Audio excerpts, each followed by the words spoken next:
everyone, and welcome to... Watching Gravity Falls for the first time. Yeah! Yeah, right. That's foolproof, man. That works. That introduction It's funny works. how long that took us to figure that out. The talking would work. I might post a bonus video of just us trying to begin All the show. different times. All the times we've tried to begin the show. All right, so we're watching episode 5, season 1 of Gravity Falls.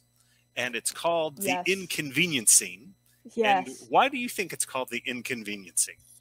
I think it's called The Inconveniencing. I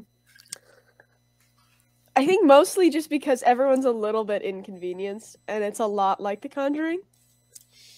There's a conjuring element. And it's a convenience store, but it's inconvenient. Yes. And they're inconvenienced by teens. And let's start with our first Twin Peaks reference.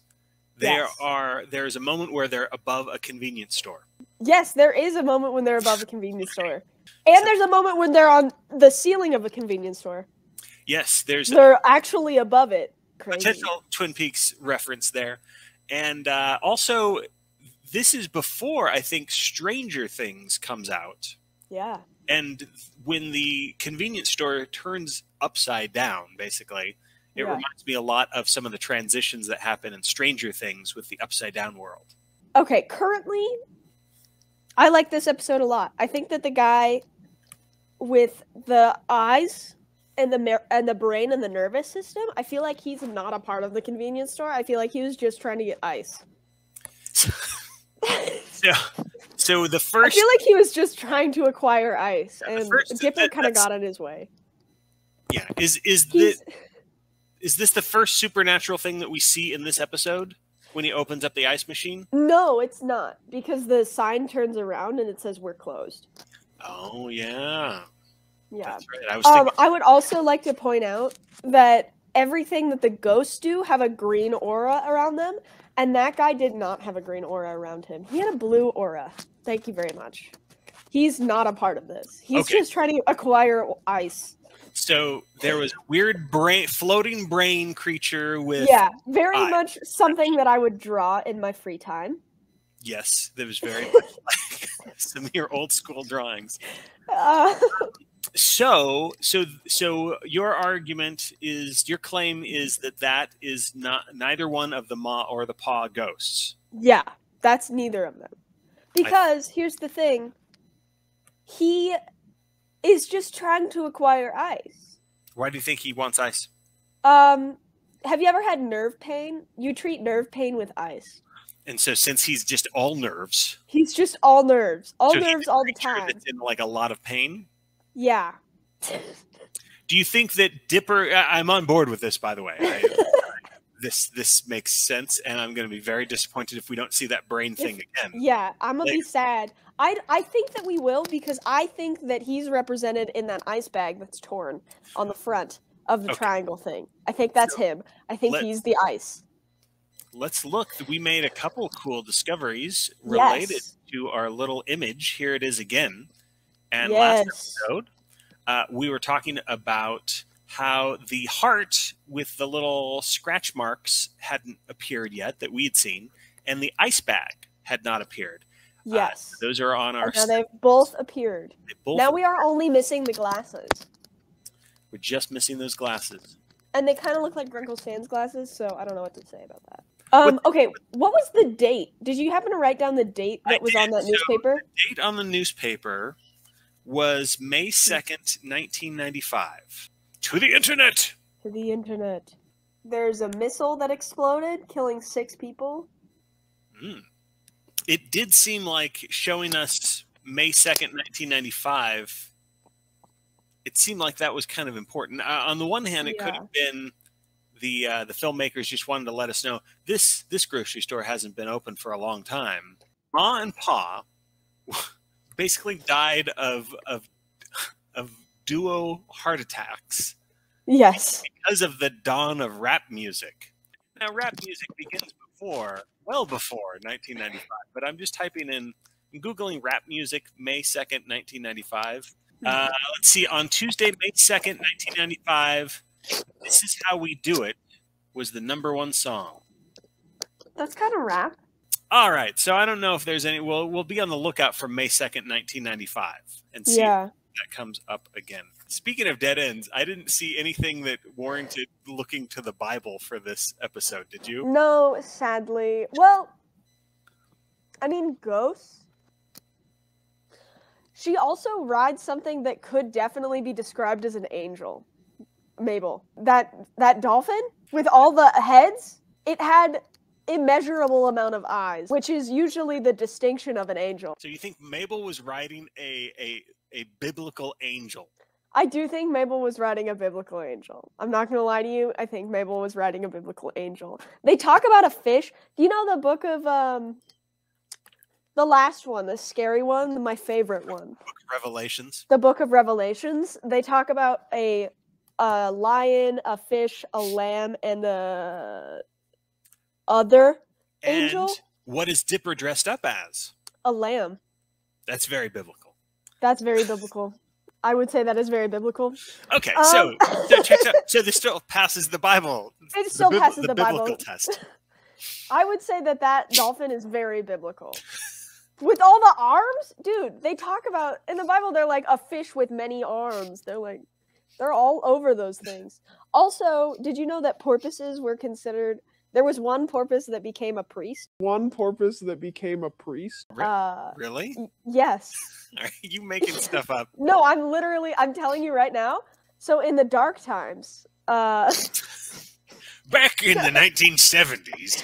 No, okay, so before England knew that there was like actual like mammals in the water, they found a porpoise that got washed ashore on like near a is it called a convent? Like where there's a bunch of priests and stuff? It's like a church, but it's out in the middle of nowhere. You know what I mean? Like a monastery.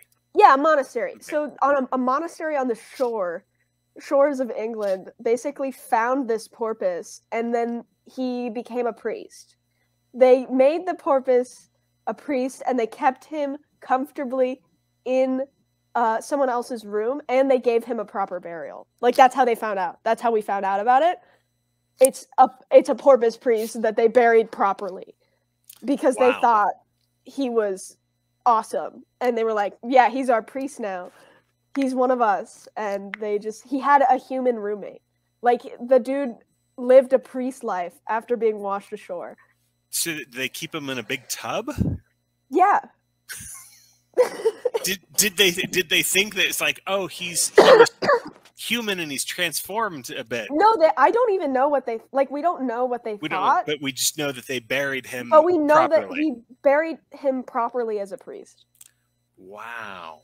There's more stuff online about it if you want to know more about it. It's very interesting. For more on dolphin priests, I think he should be a saint. Thank you. Saint Flipper. Okay, here's the other thing. Where are the bones now? Because if the archaeologist distributed the bones to different museums, he's technically a priest. I mean, he's technically a saint, because that's what you have to be to become a saint. Your remains have to be taken to different places around the world. So if the bones are different places, he's a saint. He's Saint Dolphin. He's Saint Porpoise. And like you know what I mean? Yeah. That's the best thing ever. We're gonna get on this. So in this episode, Dipper is falling in love with the teenage girl whose name we've finally committed to memory, Wendy. And so, what do you think of Wendy? Do you like hope that there's going to be not a summer romance because there's an age difference, but that she'll sort of show him some level of effect? Yeah, I think in these kind of shows, like when the older girl realizes, like, oh, you've got a crush. Yeah, it's like a kiss on the cheek kind of thing. Might happen. Like a forehead kiss. Yeah. Yeah. Yeah. You think that will happen by the end of the summer? I think so. Yes. I can say with that, yes. So I'm still freaking out about finding those two symbols. The heart that's on the disgruntled teenager. Yeah. Do you think he is going to be significant, or is it just a matter of, oh, we got to show the symbol? I think he is going to be significant. I think that both of the people we saw today are going to be significant. So the brain thing in the ice is going to be significant. And the I can't remember what the teenager's name is, but I think it's voiced by T.J. Miller, so that's a significant actor. I think his name is Martin. Martin. Yeah. So what do you think he's going to... I was wondering if he was going to turn out to be a vampire, because remember Mabel was maybe interested in vampires. And he has like two red marks here that are supposed to be pimples, you'd think. Yeah. But maybe it's a vampire bite. A bite? Ooh, like on his chin. Yeah, like they missed. They missed his neck. They missed his neck. Except they're... I don't think so. By Because the they're end of out during the day. That's right. Like they're out during before the day. it's nighttime. Okay. But like we don't know how vampires work here. Maybe he just has to put on sunscreen. He is pretty pale. One of the reasons why I thought vampires were going to come into play with this episode is because the convenience store is called Dusk to Dawn. Yeah. And there is a film that stars George Clooney and Quentin Tarantino called From Dusk Till Dawn. That's about vampires, I think somewhere in Mexico. They're at a Mexican cantina. Let's talk about the parts that made us laugh. We'll stop talking about clues. I think that Mabel's sort of candy drug-infused hallucinations... With the porpoise? Yes. And even before that, when there's just like the yellow dog creatures or whatever, like that was making me laugh very hard. I like that part a lot. I like Dipper a lot more after this episode. Okay, why? Because I was very much like a Mabel fan, but then Dipper kind of, I don't know, he just like took charge of a situation that is kind of impossible. You know what I mean? Mm-hmm. Like he figured out the pieces really quickly. Like I wouldn't have been able to do that. Like, they're teenagers. When they list all the things that take each teen away. Yeah. Right? It's like she was on her phone. He was like being sarcastic. It's like those are typical teenager things. Yeah. And so then I also like how he basically has to, David Mamet says that all drama begins with a lie and what happens when that lie is revealed. And so here we have the lie of, I'm technically a teenager. I'm 13 years old, even though he's actually 12. And so to save everybody, he has to admit that he's 12. Yeah. And then, as a real penance, he has to dance as a lamb. Which, okay, so do you remember when they first pull up to the convenience store? Only the letter N is lit. Mm-hmm. The letter N is the 14th number, or the 14th letter in the alphabet. And I just looked up the meaning of the 14, and 14 is associated with Jesus and spiritual perfection, aka the Lamb. Wow. Yeah. You went a long way for that. I did go a long way for that one, but the makers, here we are. The creators of Gravity Falls, they know all these things. They know all these things, and they're like, we got to put it in there. That N needs to be lit. I think he set those ghosts free with his little lamb dance. I hope so. The ghosts were like, at first we didn't know exactly what the nature of the ghosts were.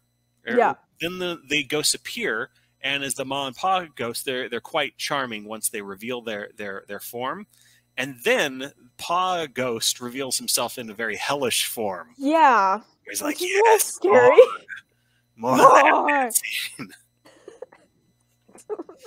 Yeah, so hopefully they're set free and they've gone off into the light. Yeah. Maybe she went up and he went down. I don't know. Of the in the middle portion of this in the middle portion of this episode, when we see the teens get sort of grabbed and taken away by the spirits, that reminds me a lot of just kind of the crazy things that happen to the teenagers in the Nightmare on Elm Street series. Right, they're put into sort of nightmarish positions. It's awful. Yes. Yeah. So, what was the scariest event that happened to the teens? Oh, when the guy is like getting eaten alive, and they just look away. So he's putting the when they just go cereal.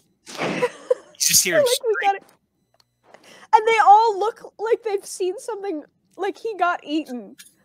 They look like he got eaten. Their facial expressions are like, "Ooh, we're not getting out of here." He's not. Yeah, that one. But he does come back, so that's good. So is he going to be okay? Maybe not. I think that's Okay, so let's do a quick prediction. What do you think is going to happen next episode?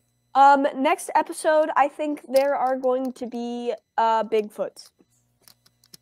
Bigfoot. I think that's big feet. I think that something will happen with glasses being important. That would be good. That would be very good. If you wear glasses, you can see the brain guy or something like that. I don't know. Or maybe not the. I don't think the brain guy will be in the next episode. No, probably not. But I think that's my guess. It's something significant with glasses. I like it. Heck yeah. All right. Well, this has been another episode of Watching Gravity Falls for the first time. Yes. Yeah.